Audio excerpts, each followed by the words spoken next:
Bienvenue à l'Évangile Plus. Aujourd'hui, nous voyons vivre par la foi, clé de la vie éternelle.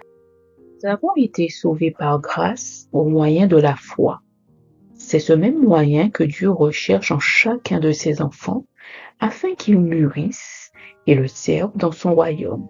C'est ce même moyen qui continuera le processus du salut dans nos vies terrestres afin de nous permettre de gagner la patrie céleste un jour. La foi est la clé principale de la vie éternelle. Par la suite, il est vrai que vivre le royaume de Dieu va nous demander d'utiliser d'autres clés, comme l'amour par exemple. Avant de manifester notre amour à Dieu, il nous faut d'abord croire en lui, croire qu'il existe. Et ensuite, nous allons lui témoigner notre amour en gardant ses paroles et en les mettant en pratique. Le texte d'étude se situe dans Marc 12, versets 18 à 27, que nous allons lire. Les Sadducéens, qui disent qu'il n'y a point de résurrection, vinrent auprès de Jésus et lui firent cette question. Maître, voici ce que Moïse nous a prescrit. Si le frère de quelqu'un meurt et laisse une femme sans avoir d'enfant, son frère épousera sa veuve et suscitera une postérité à son frère. Or, il y avait 7 frères. Le premier se maria et mourut sans laisser de postérité. Le second prit la veuve pour femme et mourut sans laisser de postérité.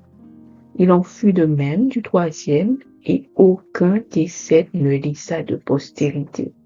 Après eux tous, la femme mourut aussi. À la résurrection, duquel d'entre eux sera-t-elle la femme? Car les 7 l'ont eue pour femme.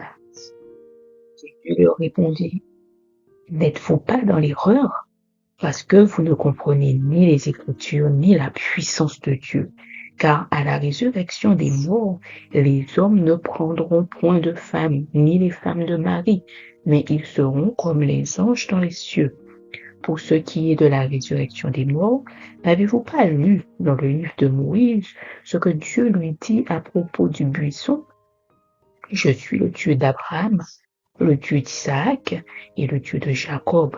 Dieu n'est pas Dieu des morts, mais des vivants. Vous êtes grandement dans l'erreur. Nous allons faire le parallèle avec Hébreux 11, le verset 8 à 16.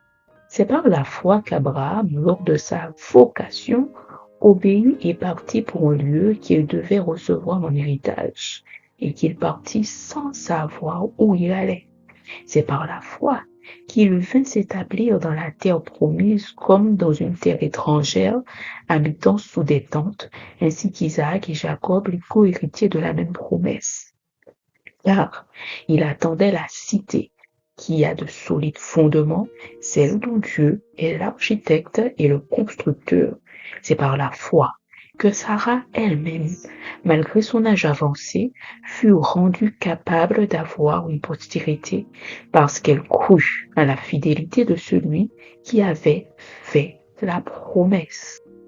C'est pourquoi d'un seul homme déjà usé de corps naquit une postérité nombreuse comme les étoiles du ciel, comme le sable qui est sur le bord de la mer et qu'on ne peut compter.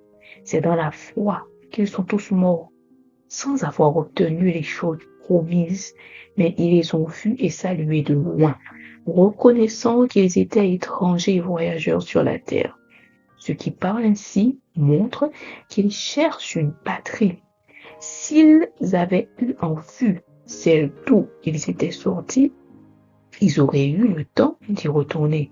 Mais maintenant, ils en désirent une meilleure, c'est-à-dire une céleste. C'est pourquoi Dieu n'a pas honte d'être appelé leur Dieu, car il leur a préparé une cité. Nous savons que physiquement Abraham, Isaac et Jacob sont morts. Pourtant, Dieu dit être le Dieu des vivants et non des morts. Dieu reconnaît être leur Dieu, car à ses yeux, ils sont vivants, car durant leur vie terrestre, ils ont vécu par la foi. Je suis le Dieu d'Abraham, le Dieu d'Isaac et le Dieu de Jacob. Dieu n'est pas Dieu des morts.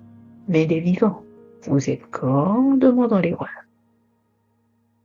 10, verset 38, et mon juste vivra par la foi.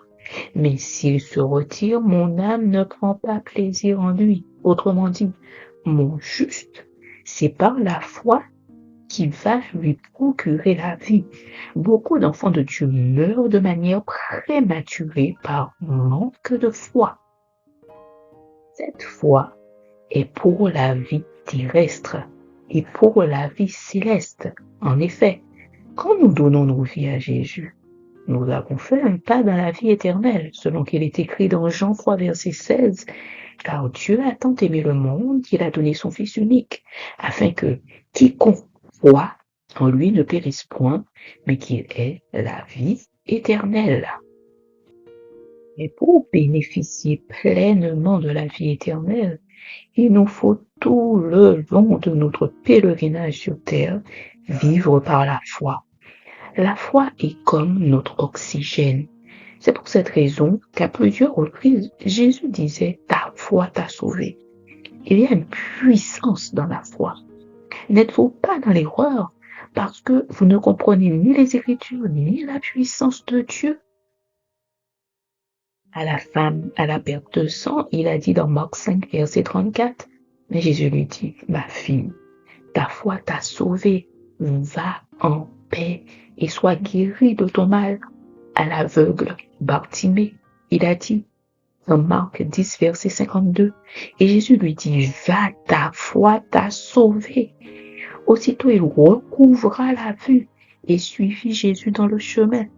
À la femme pécheresse, il a dit dans Luc 7, verset 50, mais Jésus dit à la femme, ta foi t'a sauvée, va en paix. C'est par la foi que Jairus est venu voir Jésus pour sa fille malade. Marc 5, verset 35-36 nous dit, comme il parlait encore, survinrent de chez le chef de la synagogue des gens qui dirent, ta fille est morte, pourquoi importuner davantage le maître? Mais Jésus, sans tenir compte de ces paroles, dit au chef de la synagogue, ne crains pas, vois seulement. À Marthe, il a dit dans Jean 11, versets 20 à 27, 39 et 40, lorsque Marthe apprit que Jésus arrivait, elle alla au-devant de lui, tandis que Marie se tenait assise à la maison. Marthe dit à Jésus, Seigneur, si tu eusses été ici, mon frère ne serait pas mort. Mais maintenant même, je sais que tout ce que tu demanderas à Dieu, Dieu te l'accordera. Jésus lui dit, ton frère ressuscitera. Je sais, lui répondit Marthe, qu'il ressuscitera à la résurrection au dernier jour. Jésus lui dit, je suis la résurrection et la vie. Celui qui croit en moi vivra, quand même il serait mort. Et quiconque vit et croit en moi ne mourra jamais. Crois-tu cela? Elle lui dit, oui Seigneur, je crois que tu es le Christ, le Fils de Dieu, qui devait venir dans le monde. Jésus dit, ôtez la pierre. Marthe, la sœur du mort, lui dit, Seigneur, il sent déjà, car il y a 4 jours qu'il est là. Jésus lui dit, ne t'ai-je pas dit que si tu crois, tu verras la gloire de Dieu? Luc 20, 37-38, que les morts ressuscitent. C'est ce que Moïse a fait connaître quand, à propos du buisson, il appelle le Seigneur le Dieu d'Abraham, le Dieu d'Isaac et le Dieu de Jacob. Or, Dieu n'est pas Dieu des morts, mais des vivants, car pour lui, tous sont vivants.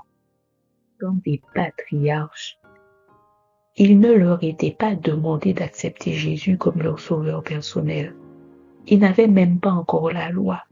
Mais la parole était là en tant que Dieu lui-même, selon qu'il est écrit dans Jean 1, verset 1-2, au commencement, qui veut dire Genèse, Bereshit en hébreu, était la parole. Et la parole était avec Dieu, et la parole était Dieu. Elle était au commencement avec Dieu. Et ils ont cru à la parole et ont vécu par la foi afin d'être sauvés de ce monde et gagner la patrie céleste. Jésus est venu afin de nous sauver de ce monde et de gagner la patrie céleste. Mais nous devons croire en lui, la parole qui a été faite chair. Jean 5, versets 4 et 5 nous dit, car l'amour de Dieu consiste à garder ses commandements. Et ces commandements ne sont pas pénibles, parce que tout ce qui est né de Dieu triomphe du monde. Et la victoire qui triomphe du monde, c'est notre foi. Qui est celui qui a triomphé du monde? Sinon, celui qui croit que Jésus est le Fils de Dieu. Amen, amen, amen. Je vous invite à vous abonner à notre chaîne de musique gospel, MCA Production Gospel.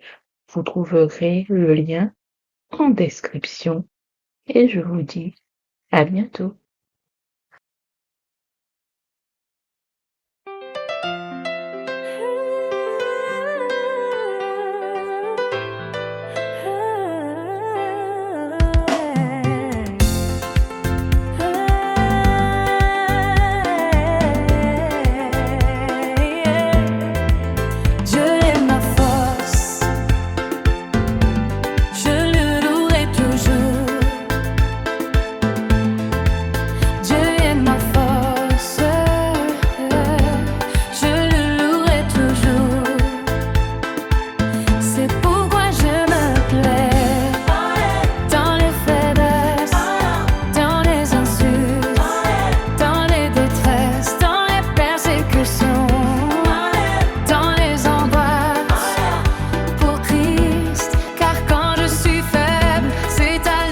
Je suis